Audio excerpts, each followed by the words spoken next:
Good morning, listeners. You're welcome to this week's Ag Report. I'm Jim Finn.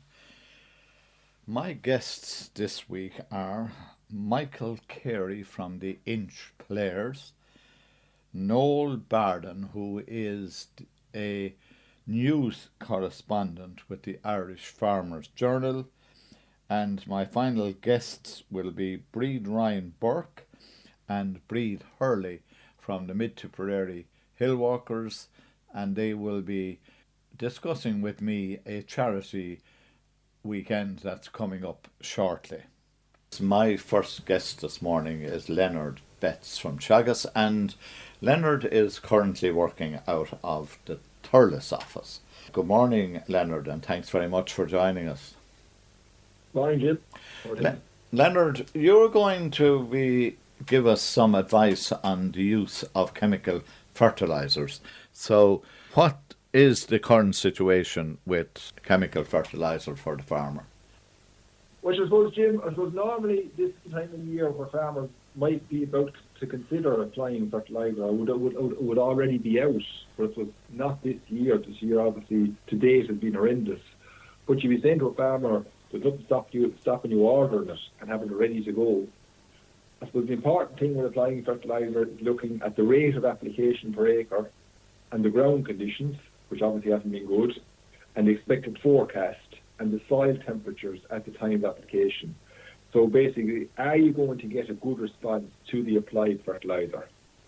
I suppose one can look at methane data or pasture-based island data to look at current growth rates and soil temperatures to check to see if heavy rain is forecast within 48 hours, because in that scenario you wouldn't be spreading.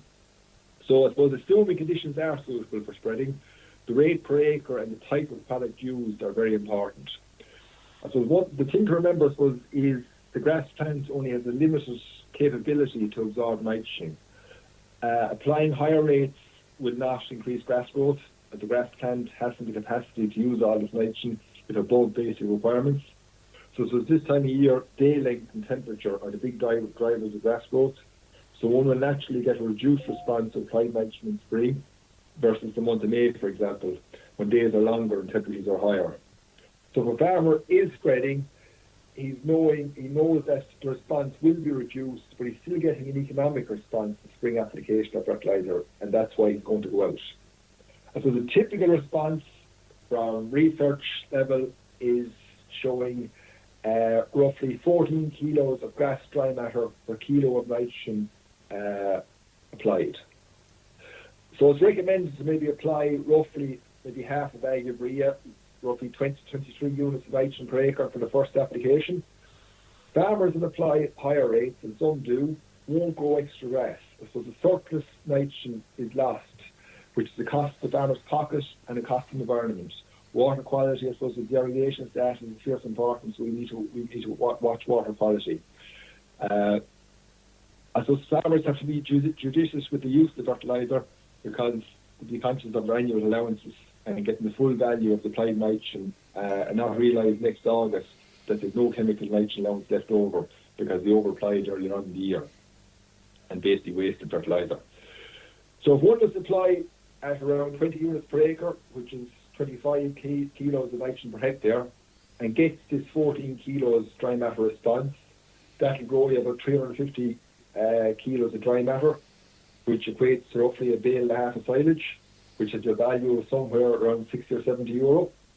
Protected urea at 570 a tonne will cost you 124 per kilo nitrogen applied, and putting it out at the 25 kilo nitrogen hectare, it will cost you 31 euro versus the 60 to 70 euro of silage saved. A 10 kilo dry matter response would be considered poor, and that's still giving you an economic response of about 40 euro silage saved versus 30 euro spent. So it still stacks up. Mm-hmm.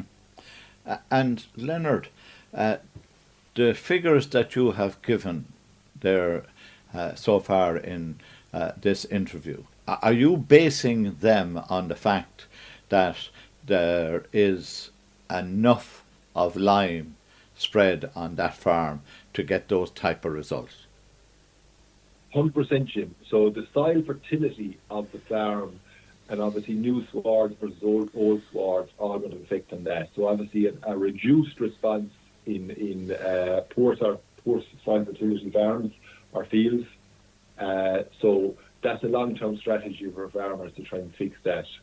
So 100%, Jim, the soil fertility will drive the response, and the weather conditions, of course. You spoke mainly about the application of nitrogen, but there are other chemical fertilizers that are very important as well. So, and I'm talking about the P and the K. And again, I suppose the farmer has to have the right amount of P and K to get the results from the nitrogen. Correct. So I suppose typically early on in the year, we're going slowly. First applications, obviously very limited capacity spread story this year, but guys, because tanks are getting full, they're going where they can. So normally you're just going with straight nitrogen for the first chemical spread, and the second spread, then you're probably, which would typically be March, you will be going with P and K compounds at that stage, assuming you have an allowance for it. Right. And another thing you mentioned in the early part of the interview, it's got to do with water quality and what farmers have to be conscious of the damage that they're likely to be doing if they spread too much of any one of the NPKs. So again, they'd want to be very careful if they were going into areas of the farm that is particularly low-lying, very, very close to, water sources or whatever the case may be. Yeah, 100%, Jim. And I suppose, obviously I'm talking here about drier farms who, when the weather does dry up, they'll be able to spread. Obviously, wet farms, they won't be able to consider spreading till March. And so you base it on your soil type. The product the farmer purchases will have a big impact on water quality, as you were mentioning. Yeah. So, you basically have protected urea and you have can-based fertilizers. So can-based fertilizers, we wouldn't be particularly fans of those. Why? Because can-based is nitrate-based, and nitrate is water-soluble. So if it rains, which it normally does in spring, a can-based product is more likely to leach. So urea is ammonium-based, which is down to the soil. Some of this will convert to nitrate, and it's equally vulnerable to leaching, but only a small quantity will convert. So from the point of view of water quality and cost to the farmer, the protected urea would be a better product. So Teagasc have trialled this for years, and they're getting an equal or better response with protected urea. Even in 2024, and a particularly bad year, we all remember how wet it was in 2024, protected urea actually perform better than can, which would make sense because it's less vulnerable to leaching. But remember, all fertilizer underperformed in 2024, but protected was no worse than anything else. In 2025, last year, protected urea was tried against can at different rates per hectare on 3 different sites, and again, the protected urea was slightly ahead than the can, and is up to 20% cheaper than can on a per unit basis. Some farmers do have a perception that can performs better in drier weather than protected urea. There's no science to back this up. One of the trials last year was in Moore Park, which got extremely dry, just lack of rain.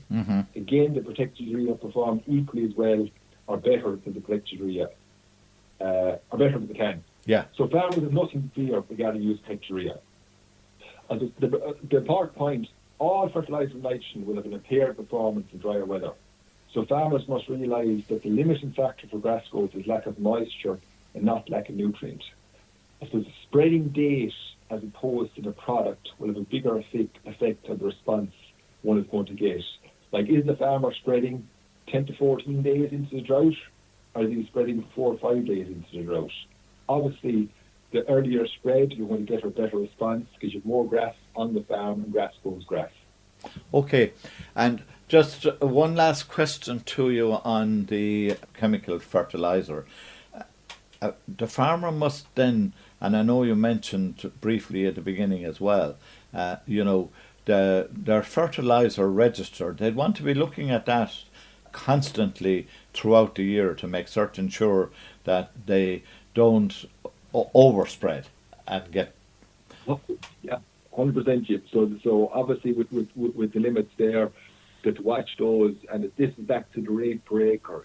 Yeah. You want to get the optimal response and not waste fertilizer. So some farmers will go with double the rate of fertilizer recommended. They go to full bag urea instead of the half bag, just maybe to get the job done and we'll grow more grass. They won't go extra grass. They lose the surplus. And next August, and the last spring would come up, they may realise, oh, my chemical nitrogen allowance is nearly gone. So now they're going to miss out on a full rotation of chemical nitrogen, which will be a huge cost to the system. So lads have to be watching the rates per acre very proactively. Okay. Finally, any Teagasc events coming up in the next couple of weeks that we need to advise farmers of? There is an organic workshop for existing organic farmers next Tuesday, the 17th of February at 7 p.m. in the Thurles office. The topics will be common non-compliance issues during organic inspections, how to avoid these non-compliance issues, how to correctly update the organic record book, and an opportunity to discuss issues with organic certification by the inspectors. So that's next Tuesday the 17th at 7 p.m. in the Thurles office. Okay, Leonard, look, thanks very much for joining us this morning. That, listeners, was Leonard Betts from Teagasc, and as I said at the top of the interview, that Leonard is currently operating out of the Thurles office. Listeners, my next guest this morning is Michael Carey, and Michael is a cast member of the Inch Players, and they have their annual play coming up, the title of which is The Living Will, and that's going to go ahead on Saturday the 28th, Sunday the 1st of March, and Monday the 2nd of March. And Michael is with me to tell us all about it, and those of you who know me down through the years know that one of my great passions happens to be the live theatre and being a member of the Holy Cross Ballycal group myself. So this is the time of the year, and this is very, very traditional, that parishes throughout all of Tipperary, and indeed most of Ireland, try to put on a play at this time of the year. And the Inch Players, who were the first group that I ever saw on stage, I must admit, and that wasn't yesterday, I can assure you, and they have been going for well over 50 years, probably around 60 years at this stage. Good morning, Michael, and thanks very much for joining us. Good morning, Jim, and thank you very much for having me on. Okay, so you're taking to the boards with Living Will. So can you just give a brief synopsis of what anybody is likely to see? Very briefly, Yes. Don't give away the plot. That's it. That's what we need to do. Just give you enough to tease the public, Correct. and hopefully that we'll have good turnout on the nights. But Yeah. first off, the play is written by Jim Keane from the County Tip, from Golden, and it is based around a farm in that particular area. Can be any area really, and it is known as the Flynn farm, and the man of the house, Mr. Flynn, has a deep passion about his land, an absolute obsession with it. He did inherit the farm maybe slightly against the head insofar as he wasn't the preferred option, but inherited he did with an ambition to make it the best farm in Munster. It's not a big, about 60 odd acres, but he works passionately to develop it, to kind of, as I say, make it as good as any farm that's in the area. But that it becomes an obsession with him, and because of its holding size as well, slightly constrained by financial matters and trying to develop anyone in the industry know that farms can take in a lot of cash to see them, to be very viable. Yeah. So they are struggling a bit and making ends meet. But the obsession he has with it comes at probably a price, which is he is married with 2 children, and he takes a lot of the frustrations out on those, both his wife and his children, and his extended family as well, because he is so blinkered in the development that nothing else, family life, all the other things that we all go through on a day-to-day basis seem to be forgotten by him.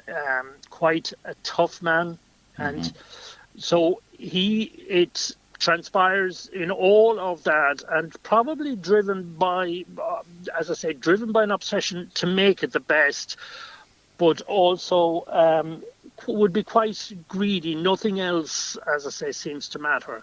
Now, he, as I say, he finds it tough to interact with his family. And in fairness to the play, Jim, it kind of deals with a lot of social issues as well, things that in today's terms we take for granted, but he probably has maybe a little bit of a backwater view on things of where his children might be and what they might like to do, etc., how his wife should behave, etc. So and as I say, he has a broader family member, so it develops into that, and like all plays, then has its twists and turns along the way. Of course. And we'll leave the rest of it now, Michael, to the because if you give any more away, you'll nobody will turn up. Nobody will turn up. No, okay, look and it's all happening in the Hall in Inch, I take it. It is indeed. It's there. The Hall in Inch has people who would have come is there at the Rag on the roadside across from the filling station, and it's been, and as you mentioned in your intro, Jim, it's been the home of Inch players for 50, 60 years and has seen many a production. And our current group this time, we, plays did go very, very much in vogue back 50s, 60s and all of that, took a bit of, I suppose, a back seat. But this group reformed in 1996 and has put on a production ever since, with the exception of COVID. Okay. Now, what time does it kick off every night? It kicks off as 8 p.m. 8 p.m. And we are pretty good to start, give or take, pretty much on time. Now, for people who want to attend, this is our first year. We have a booking system. Right. We're normally up to now, we're on a kind of first come, first served basis, but have made the decision to give people a chance to book a seat. Now, bear in mind, that's what you'll be doing, just book a seat. Payment will be in cash on the door, and there is no specific seat allocated to you. But there will be one. There will be one there. So we would advise be there probably half an hour before it starts, and depending on your own preference, whether you want to be middle, front, or back, you can gauge then where you might need, how early you might need to turn up. But we've tried to get a way of having this maybe long wait in advance before we go on, and then with the play and everything. Because our group are drawn from the localities of, Drum, Inch, Bursley, Upper Church, over as far as Ballycahill and even to Holy Cross. We've been very lucky to have yourselves there in attendance on many occasions, So yeah, I know. We always enjoy an old trip to Inch. You're clashing a bit with Holy Cross. We're on the same week as you, so. But that's something that was bound to happen. There was bound to be clashes. You're clashing a bit with Thurles as well. So, and as I quite rightly said, this is the time of the year when parishes get together with their local drama group and try to put on something. If I give away my age, most people know it, it was one of the Lent activities in the past. Yes, yeah. Very much so. Look at Michael. I hope you have a wonderful 3 nights. I'm quite Yes. sure it will be very enjoyable, and I'm quite sure you will have full houses like always down in Inch Well, on 3 nights. before, can I give out the booking You numbers, can, of Jim? course. You Of can, of course. course, yeah. We have two numbers on which you can book on. One is my own Michael Carey, and I'm on 086 854 6622.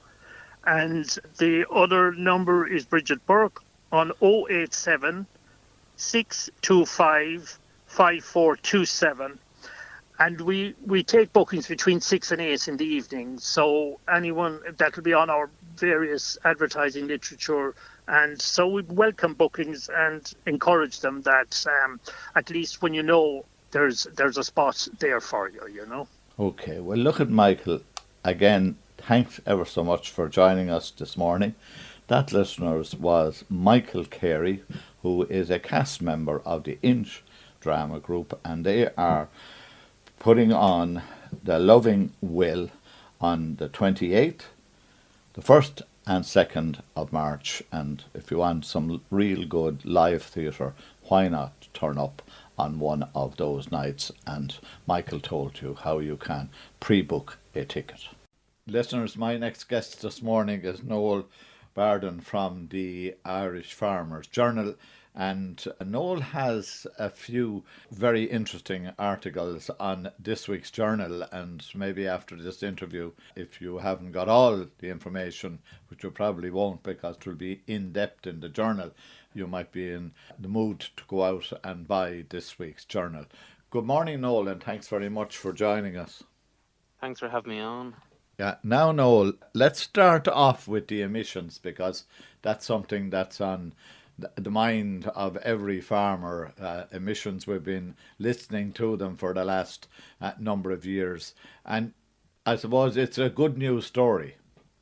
Yeah, so I suppose you mentioned it's been on farmers' minds for the past few years, and I suppose it would really came to the fore around all the talks around each sector having an emissions reduction target. And I Yeah. suppose what we covered off this week was that the EPA was out with a new report on greenhouse gas emissions, and it covers Q3 of 2025. So there is a slight delay between, I suppose, the EPA having to go out and collect the data and do up the figures. But what the Q3 2025 figures show for the farming sector is that emissions were 3.8% lower for these 3 months of 2025 than they had been for the same 3 months of 2024. So that's a 3.8% emissions decline. The EPA said that I suppose it went through all of the sectors there, and it was only the electricity sector drop in emissions of 5.8% that was larger on a proportional basis than the farming sector. And in fact, some sectors of the economy, their emissions actually increased or didn't change at all.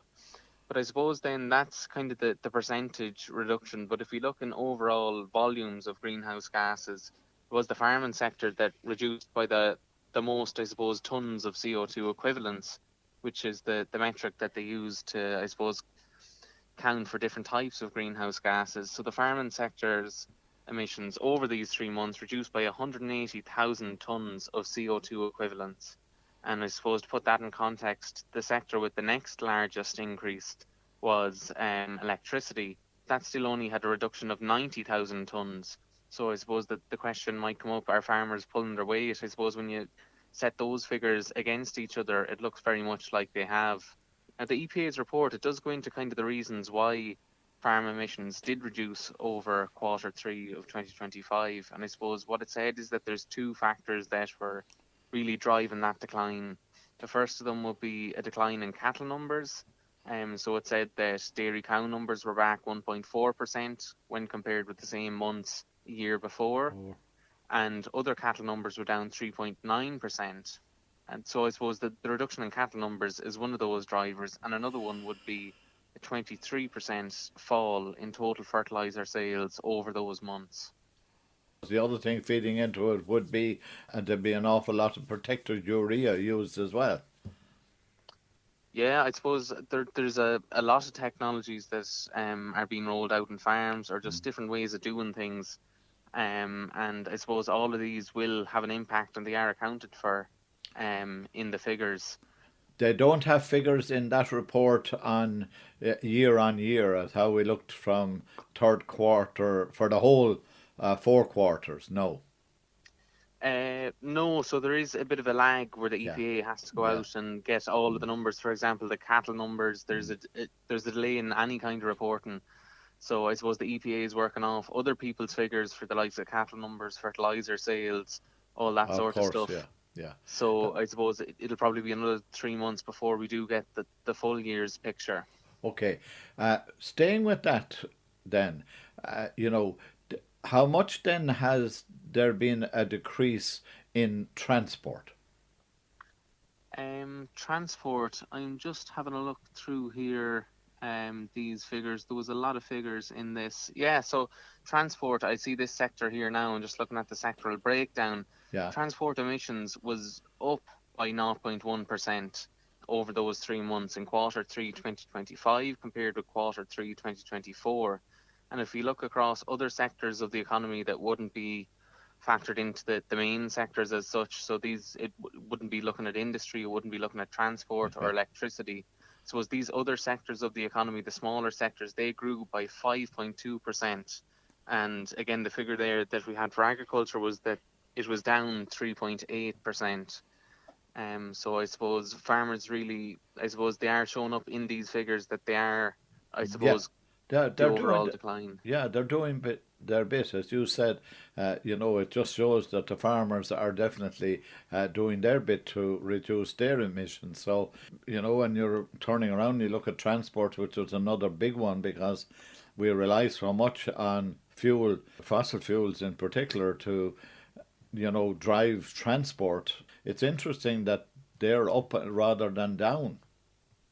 Yeah, and I suppose the electricity sector, I suppose that was down 5.8%. That was a fairly strong decline, but again, there Yeah. is a bit of seasonality, or it would vary year to year demand if you look at heat and other factors like that.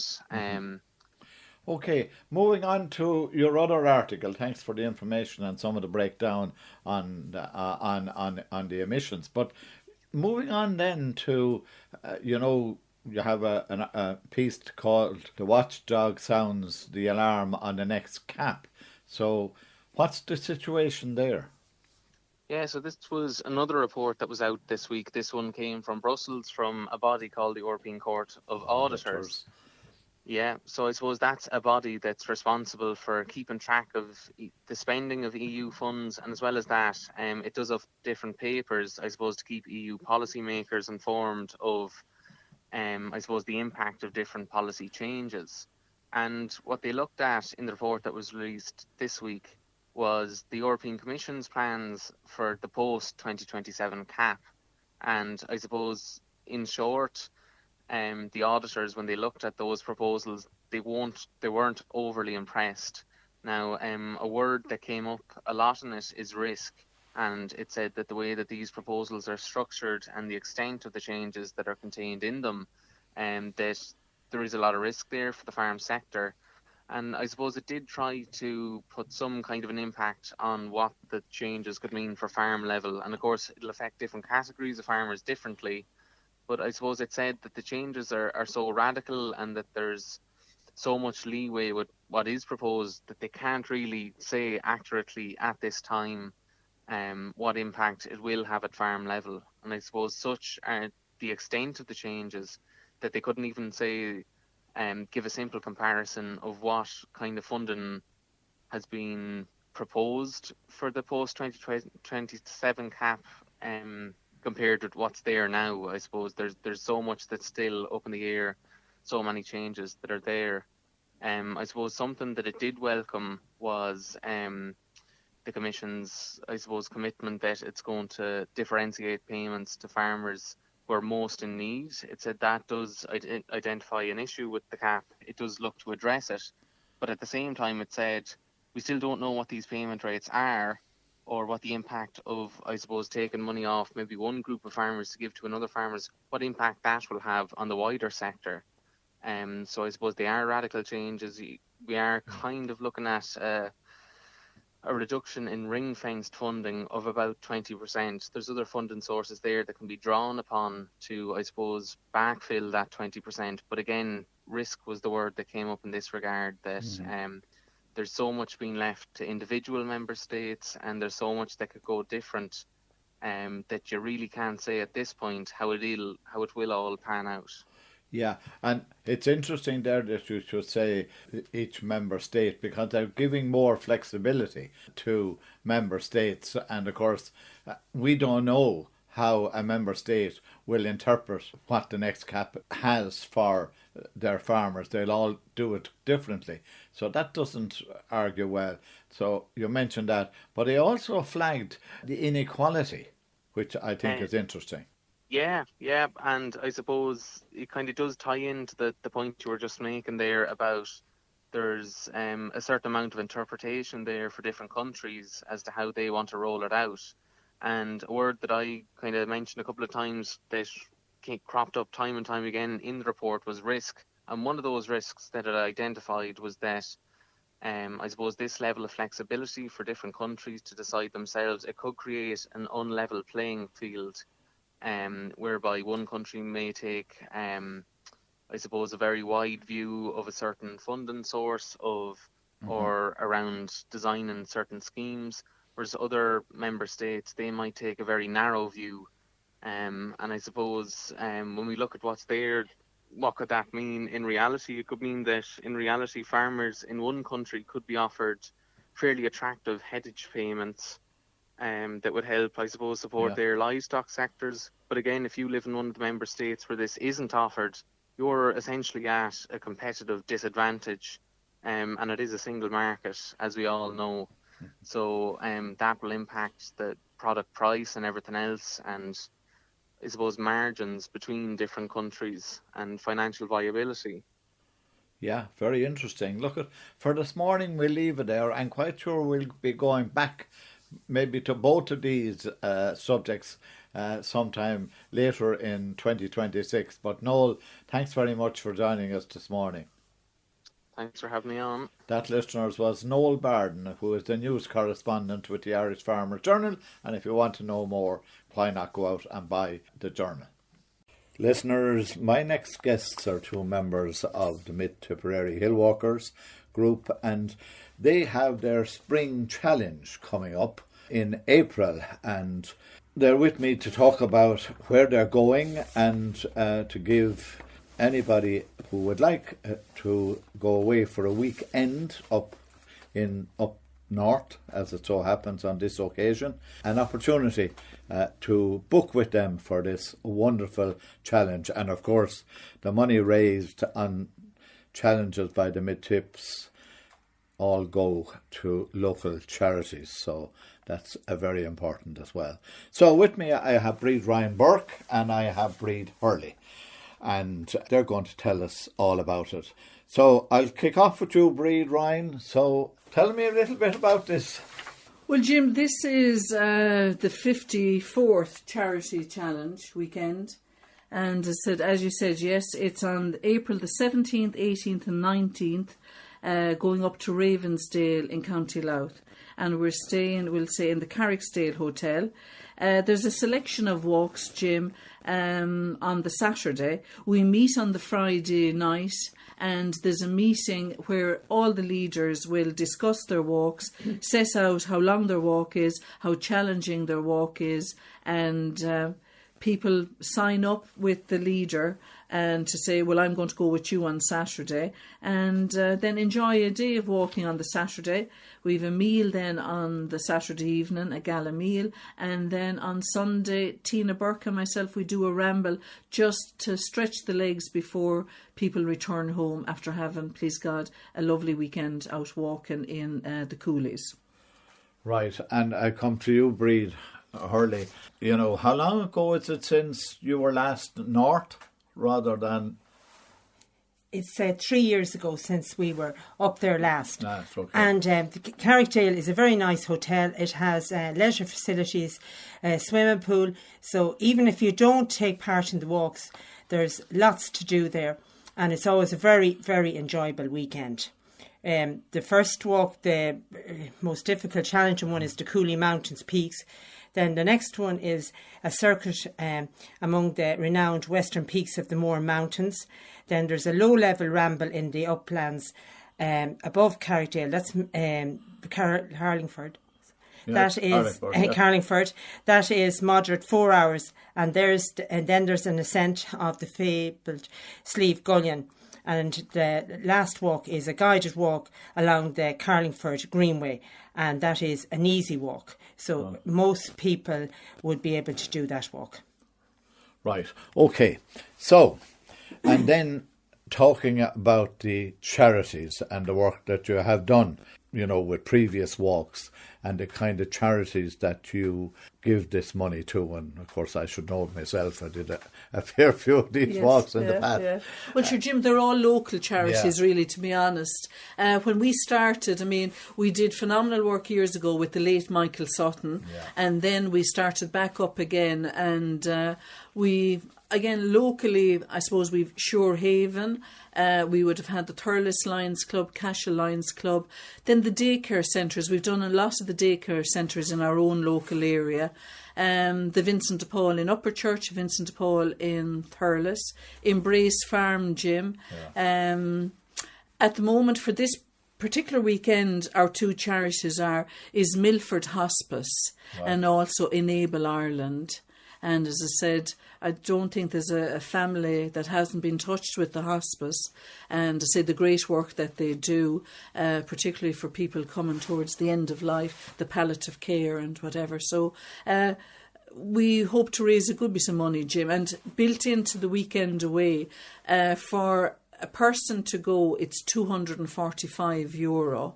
So we've it built into the price of that there is money in that to go to the charities. And later on in the year, we will divvy out the money for the charities and have two people from those two charities to come and collect that. So, people would sort of say, I've gone for years, Jim. I think I'm going on these weekends for 20 years.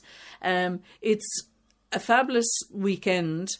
There are new faces, and even this year we've a lot of new faces coming. So it's great.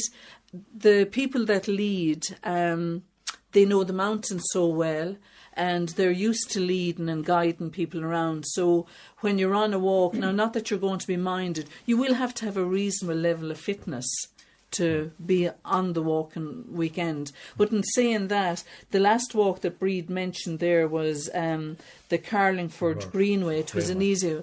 I've done that before, actually, with, I'd say, John Gerard. Yeah. You walk from Omeath to Carlingford, and there's a gorgeous coffee shop.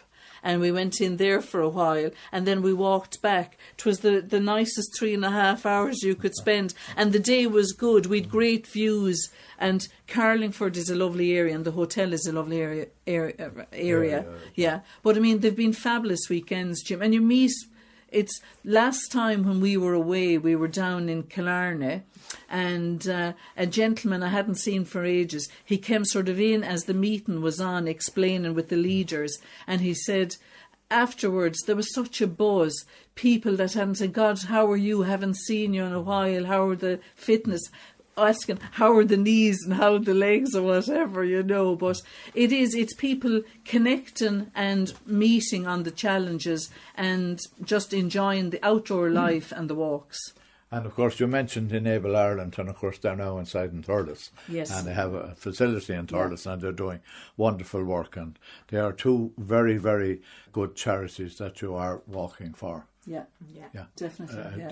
Definitely. Yeah. So you have more or less told me everything about it, but can one of the Breeds, go and give the details, the dates, and the actual cost thereof, and who do you contact if you want to go? So who wants to go? Do you want to handle that, Breed?